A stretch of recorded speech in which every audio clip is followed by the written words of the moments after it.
Hi, everybody. August 3rd, 2025.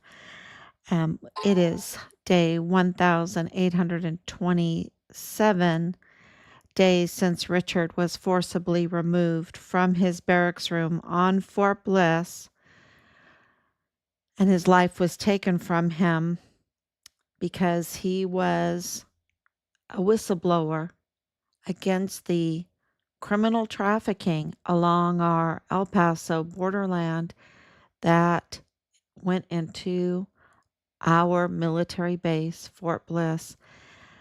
Yes, and it's been going on for a long time because don't forget that White Sands missile range is under the authority of Fort Bliss and was bordering um, the Epstein ranch called, uh, what was it called? Zorro Ranch. Zorro Ranch. So it is after midnight. It is a late night live stream. And thank you so much for coming on and keeping up with all of this because every day we're getting so much information coming in. Um, President Trump is working so hard, so fast.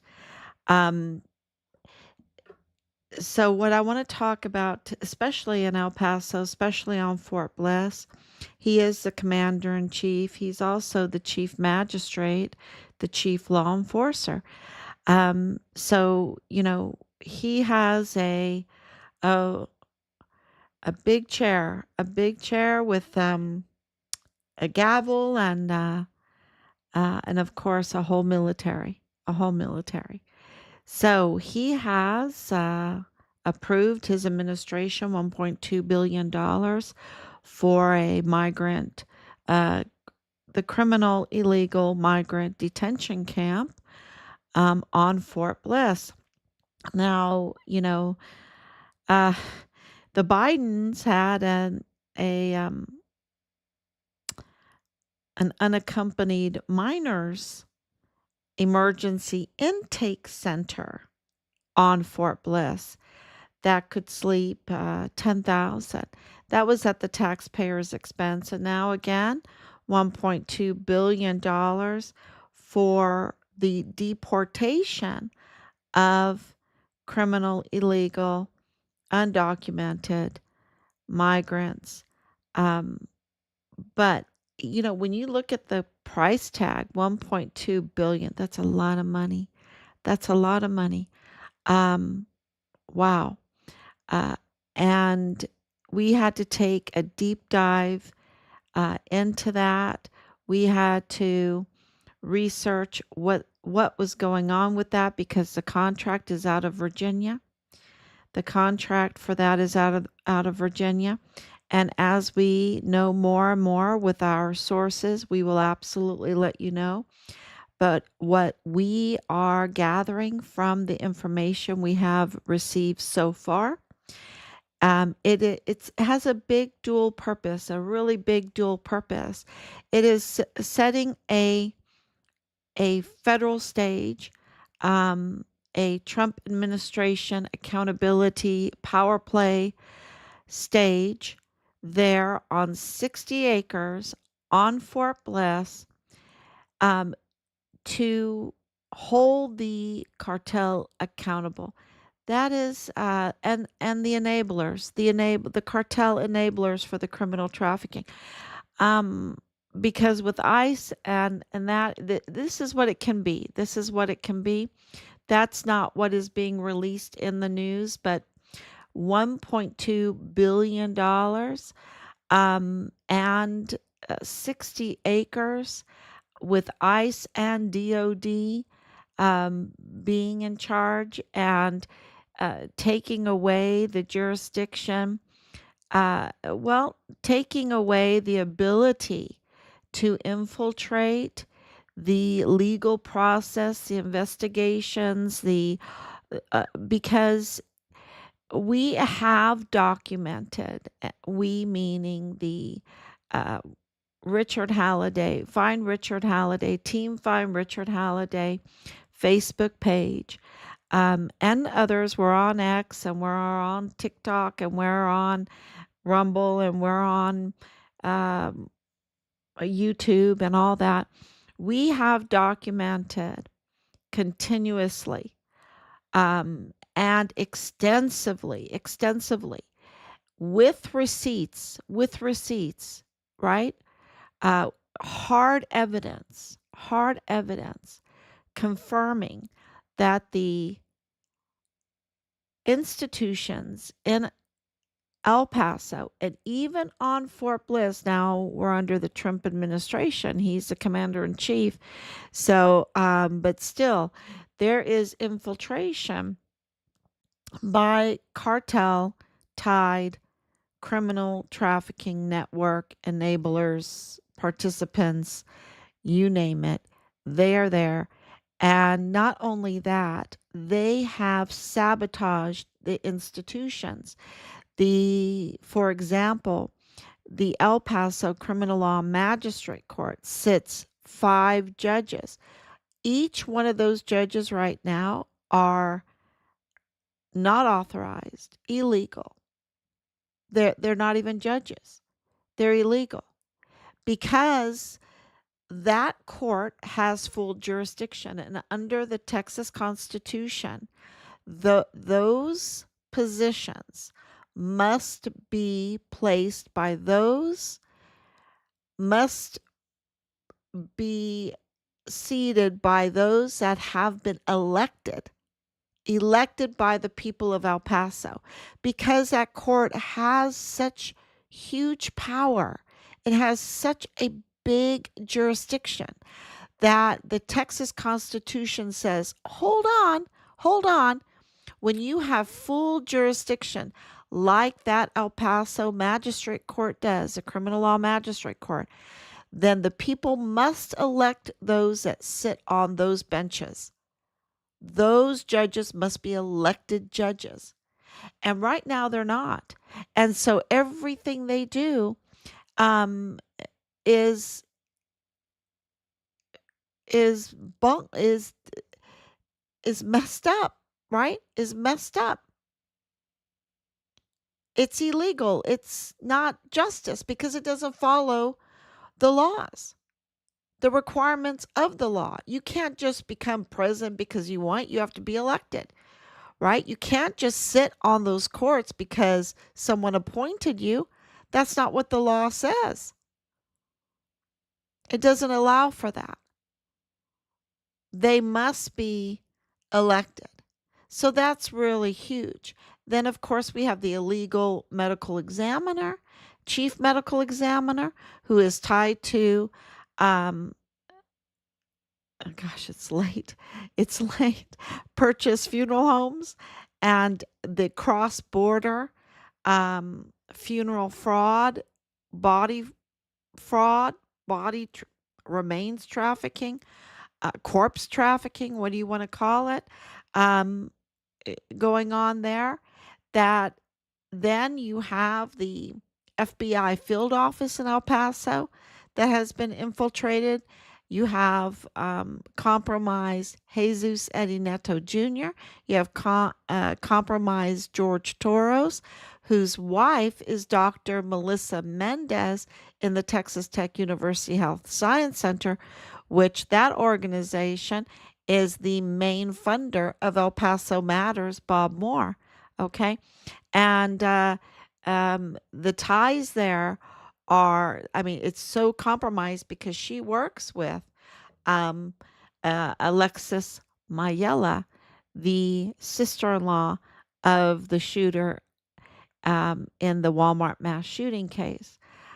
So, it is wherever you look, it's compromised. Then you have the DA's office where you didn't have just one, but now 2 in a row of usurpers, DAs that have botched their installment by not following the law, by not signing the anti-bribe statement of officer before taking their oath of office because they're compromised. They can't do it legally.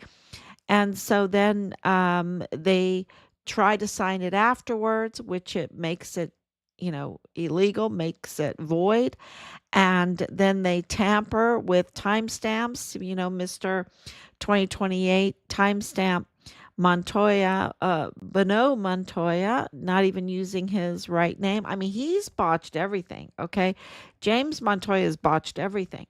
And so you don't even have a legitimate DA sitting in the prosecutor's office there at the 34th Judicial District Attorney's Office.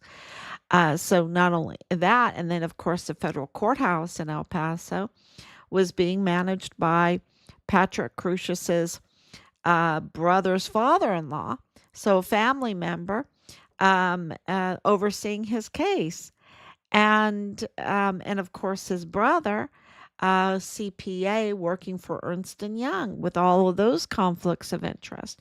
Then you have the brother-in-law, Michael Mayella Jr., working in the DA's office under Montoya, under Jaime Esparza, with James Bonneau Montoya, and also working in the FBI field office, because, of course, they're all cozy together, with Melissa Mendez, right? George Torres, you know.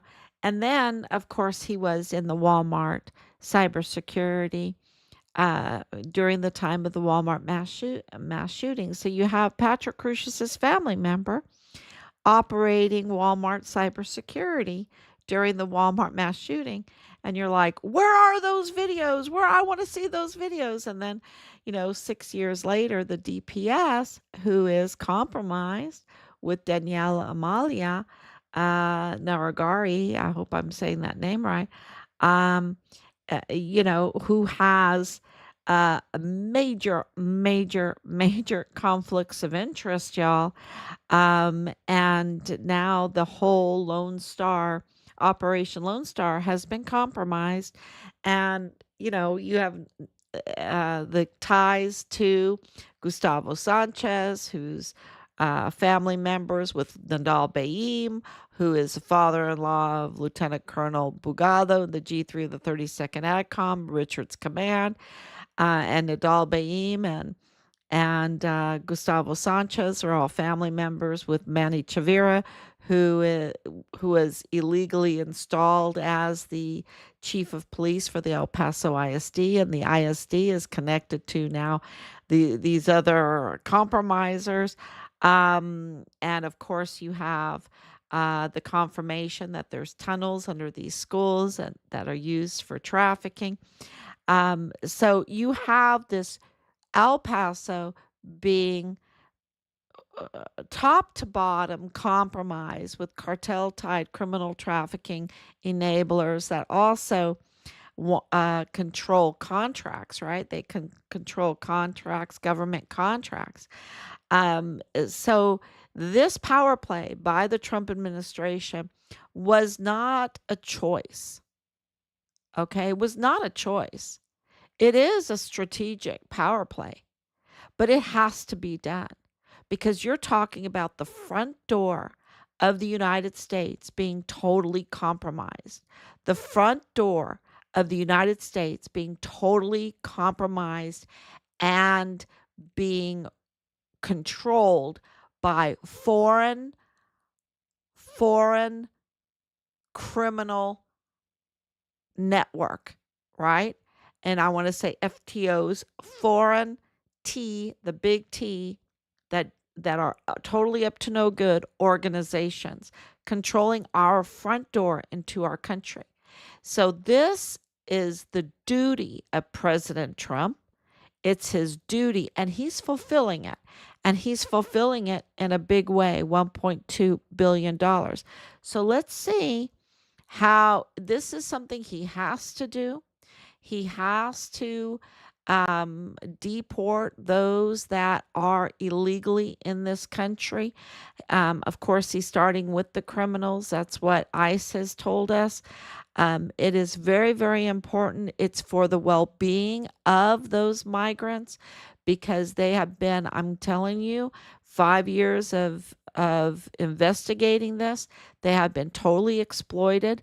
They have been used and abused. Uh, they are at, and everyone's like, well, they get a free phone, they get free this, they get. Why do they get that? Because they are being exploited, used, and abused, and hundreds of thousands of children that were taken were being trafficked through Fort Bliss, and now many of them are no longer alive. Many of them, most of them, are no longer alive. Hundreds of thousands of them. Okay, so you have millions of the migrants coming in, dangling a carrot in front of them and controlling this narrative to the people to you know to make the people think, okay, we're paying for their hotels, we're paying for their lodgings, we're paying for their food, we're paying for their phones, giving them backpacks, the cards, the gift cards, and all this stuff. So that can, for some people, that they accept that. For a lot of Americans, they're not very happy with that, especially when you have veterans that are homeless and everything. We're like, what about taking care of our own first? Uh, so you have this divide that it's causing in America. But the real, I think, the real problem is the exploitation of the migrants themselves. They don't even realize it that they are being, of course, are bringing in criminals to be criminals, right? To upset the society, but they're also bringing in people that are setting them up to be victims of crimes and to make them a criminal when they're not a criminal. They might be searching for a better life, but they're making them a criminal. How mean, how hard-hearted is that? Because once they become a criminal, they're so susceptible for blackmail. They're so susceptible to create other crimes to cover up the crime. They can be exploited, and that's what we have seen. And you've seen the exploitation of the system, even right across the border with this whole bodies and USAID for these deceased migrants that are unidentified. They're unidentified, and so USA kicks in, and then they're just left there to pile up to rot while others take the money and go on vacation. It's just, it's really, it's just so despicable that President Trump's duty, any president of the United States' duty, is to uh, create a staging ground. Of course, you have Fort Bliss there in order to address the corruption, the major corruption. Look at Representative Veronica Escobar. She is so up to no good, y'all. I mean, she absolutely facilitated the corruption with the medical examiner that interfered in all these cases, right? That is connected to purchase for this corpse trafficking, that might involve the human organ trafficking. She absolutely facilitated the ability for hundreds of thousands of children to be trafficked through Fort Bliss. She facilitated the corrupted contracts, what's going on in El Paso ISD, that have the tunnels that are underneath the schools that are along the border. I mean, look, there's schools that are right on the border and they have tunnels and they're being used, and we have that confirmed for trafficking. And of course, that's been in the news, and there's been like earthquakes. I think that those have been probably used to block some of those tunnels. It is absolutely El Paso from all the government organizations and the law enforcement and that has been compromised. And so it is the duty of President Trump to set up a staging ground, a federal military staging ground to address what's going on and secure the border. And, you know, you might have all these doubts because we don't trust anything anymore, right? We don't trust anything. I don't trust anything anymore. But I can tell you this, that I know that the Walmart mass shooting case, Richard's case, everything that's been happening, um, uh, uh, the whole Walmart mass shooting case and all of the media and everything that was so false. The number one fact that we found in all the evidence is that they were targeting President Trump. They were targeting President Trump. They were targeting his administration. They were targeting his policies. And then they were targeting his campaign. They interfered in the election. Now, you can deny that or whatever, because you might not like him. Whatever. The truth is that the evidence confirms that is what they were doing. And now you see, even with the Russia gate, with the bleach bit servers and all of that, that they went to the extremes to interfere with his administration, sabotage it, that they were using media to push out false narratives, that the policies did not show what they were saying, just like Ernest Christopher Grant was pushing out this white supremacist narrative, saying that Patrick Crusius did this very vile thing where, look, we just got DPS to release some video. There's no evidence. There's no evidence of what Ernest Christopher said that was so vile and vulgar. It clearly, and even the El Paso Police Department, it's not me, but everyone says what he said, he's a liar. He's a liar. And the problem with Ernest Christopher Grant is that he was the media sweetheart.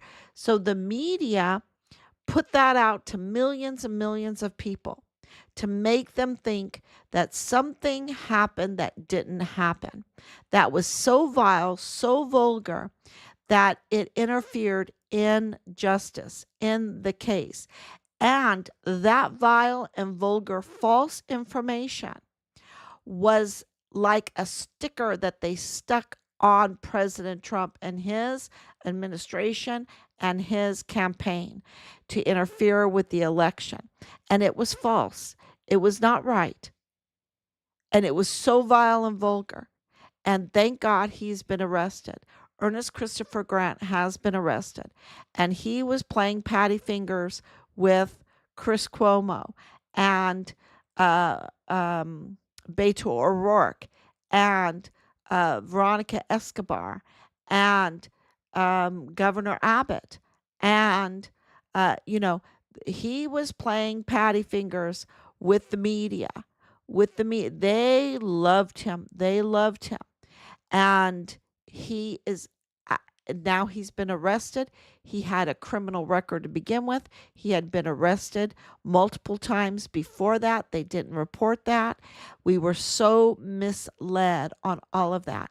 And President Trump had him arrested. Well, Secret Service arrested him at the White House because the media were trying to make him out to be a hero. And President Trump invited him up because Veronica Escobar, remember this with the Walmart mass shooting. When President Trump came down to El Paso to visit, she refused to meet with the President of the United States. And so she rather put out false narratives than meet with President Trump and hear it for herself. She rather put out false narratives than to meet with the President of the United States and hear the policies for herself and share the information of what was going on um, at the Walmart mass shooting and in Richard's case. And in Richard's case, don't forget that Richard's case came before the Walmart mass shooting case. This was all a diversion from the criminal trafficking audits, weapons trafficking audits that were going on before. And this was a diversion, the Walmart mass shooting. It was a diversion. It was something else. It was bloody. It was bloody. It was a bloody killing, and several multiple people were absolutely executed, targeted. Okay, and we need to get to the bottom of this. And one of the major ones that we have the video on is the German national, right? Everybody is precious, right? Everybody that died needs to be valued. And so the German national, Alexander Gerhard Hofmann, who we have a video of him laying there with half his head, um, that needs to be addressed. That needs to be addressed, and there's hard evidence for that. And so we need the truth. We need intervention. And we need intervention in Richard's case. What did they do with his remains? We know that there was this corpse pipeline for funding for VA, IDS, Pablo, veterans benefits, death benefits, fraud, and also over the border for the migrant unidentified um, Jane Doe's and John Doe's fraud, um, piled up rotting bodies because they just took the money and went on vacation or whatever, bought themselves a car or whatever they were doing. They weren't doing what they were supposed to do. They were committing sacrilege of Corpus Christi, right? That's what they were doing. And so, this is $1.2 billion for this justice center, this accountability center. I think that's what this is. So, all the evidence shows that this is what is going on. And we will absolutely monitor it because that's a lot of taxpayers' money. And we don't really like uh, different camps on Fort Bliss, do we? We don't trust camps on Fort Bliss. I don't. But this is Trump's. He's under scrutiny all the time, and these are big players that have done this to El Paso, and I think he's squaring it away because he was the one being targeted. So was Richard, our son Richard Halliday, the Fort Bliss whistleblower soldier who was reporting on the criminal trafficking, and also the witness, the huge witness, Glennon Oakley Jr. There's many more, like Asia Graham, and there's many, many more. But uh, that is that's why there needs to be um, a staging ground, 60 acres, ICE and DOD. And this uh, staging ground contract was given to a company out of Virginia. So, not there in El Paso at all. So, we'll see um, what happens.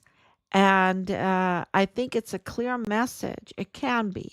It can be a huge, clear message to the cartel and the cartel allies and enablers and facilitators that justice is coming. Justice is coming. So this whole thing is going to end. So it's and we're getting um, other indicators that this is exactly what is happening. Okay. So when I'm at liberty to say more, I absolutely will. But this is absolutely a DOD, Department of State, ICE, They're all on this. They're all on this. And we can't trust the DPS, right? We can't trust Director Jose Sanchez. He's too busy having his frisky business, being compromised, okay? Uh, letting, not ruling by his head, let me tell you that. Not, thinking through what his duty is supposed to be. No, he was easily compromised by this very high stakes player. I think it's called a honey pot. He was honey potted. Oh, I got to get the right terminology. Is this like a honey pot trap? A honey pot trap? He's the top cop, the DPS director, Jose Sanchez, and he was easily honey pot trapped. Um, and that's another indicator that we need this 60-acre staging ground facility, not only to deport for their own sake, whether they are a major criminal or an undocumented criminal. They've been made a criminal by just being undocumented and being handed fake social security numbers and fake identities and all this stuff. Um, so some of them are really major criminals, long criminal records. Some of them have been made criminals by just letting them enter the country illegally. And so, for their own sake, they need to leave and they need to come back in vetted and the right way, so that they won't be blackmailed, so that they won't be extorted. Um, for coming in the country illegally. And we know that Lalani Hart has even said it in her confession that she has immigration problems and that she was being blackmailed for it, or not blackmailed, but controlled because of it. And look at facilitating the worst type of crimes against children. That's what it led to. Just a long criminal record, coming into the country with immigration problems, and then becoming a major, major criminal. That's what it led to. And so we need this 60-acre staging ground to deport these people. Some of them have left on their own. They were given $1,000 for a plane ticket to leave on their own, so that they can regroup and come into this country legally. And that's the way my mom did it. That's the way my grandfather did it. Um, that's the way my whole grandparents, all of them, that's the way they did it. They came in legally. I'm an Of course, I was born in the United States, but my family is absolutely an immigrant family, and they came in legally. My mom learned how to speak English right there on White Sands Missile Range in El Paso, ironing fatigues for the soldiers, watching Guiding Light and General Hospital and those. That's how she learned English. She went to classes and learned um, what her duties were to be a citizen, what this country was all about, and she became a citizen while living on White Sands Missile Range. That's when she became a citizen. So, and my grandfather, all of them. Uh, you have to come in legally for your own family, for your own welfare, um, and to stop the additional crime that happens, snowballs into.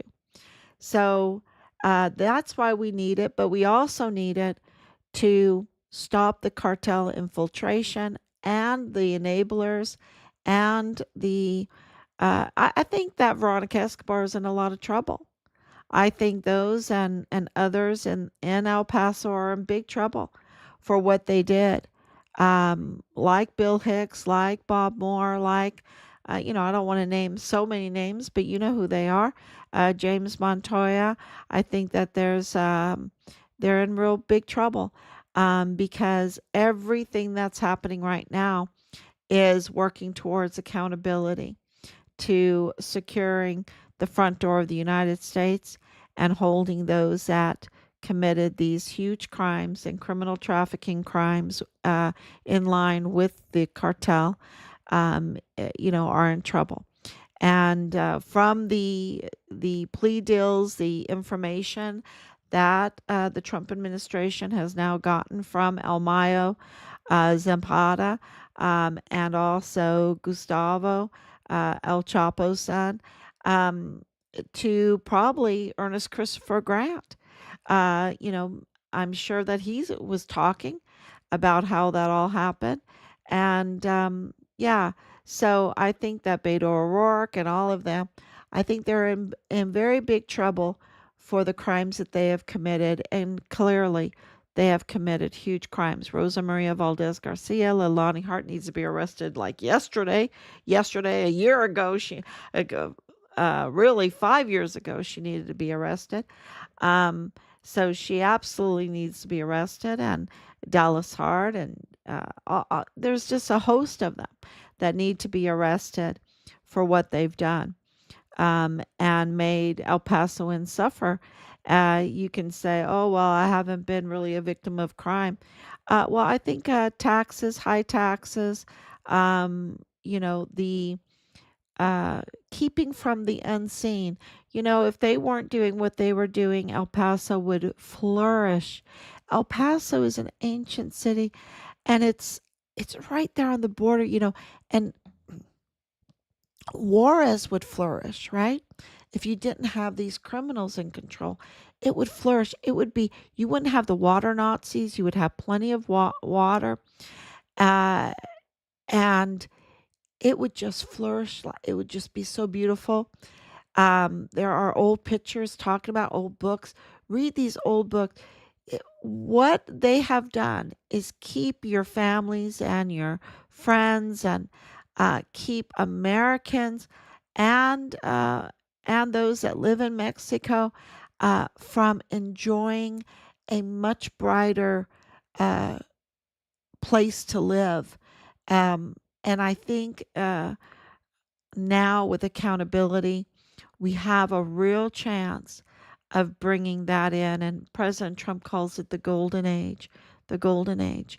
When you have free flowing water and cheap energy and low property taxes, they've charged property taxes are out of this roof for all their criminal activities. And so, and he knows that. So uh, the tariffs on Mexico are, woo, they are kicking them in the backside. Let me tell you that it's kicking them in the backside. And I don't know how long they can sustain it without negotiation. And the negotiation is, I'm sure, um, first he got the 29 cartel leaders that were extradited. And I'm sure that the identification of those bodies, those hundreds of bodies that were piled up rotting, two in uniform, well, multiple in uniform. And yeah, we want to know what's there. There's a there's a pretty big chance that Richard's remains are there, um, and we'll see. We'll see if President Trump can get us our son's remains back, get us accountability, give El Pasoans back their beautiful city in a true justice system and law enforcement system, give them back their schools, right? And also, that would give Juarez back uh, to the Mexicans too. It really would. So, uh, get rid of all of this criminal trafficking and put in real production with real jobs, real pride again and honor, all the virtues. And in my book, I would say that that has to be combined with the sacraments, because being a Christian, how shall we now live? The seven sacraments define that, how we shall now live. And, I don't see any other way we can have all the blessings God wants us to have without doing what He tells us to do, right? And those are the sacraments. So, thank you so much, everybody. This is late night. Thank you for coming on. Thank you, Anicia, for coming on. Um, we just appreciate it so much, and we love you so much. Have a great Sunday, and I will be back on tomorrow, God willing.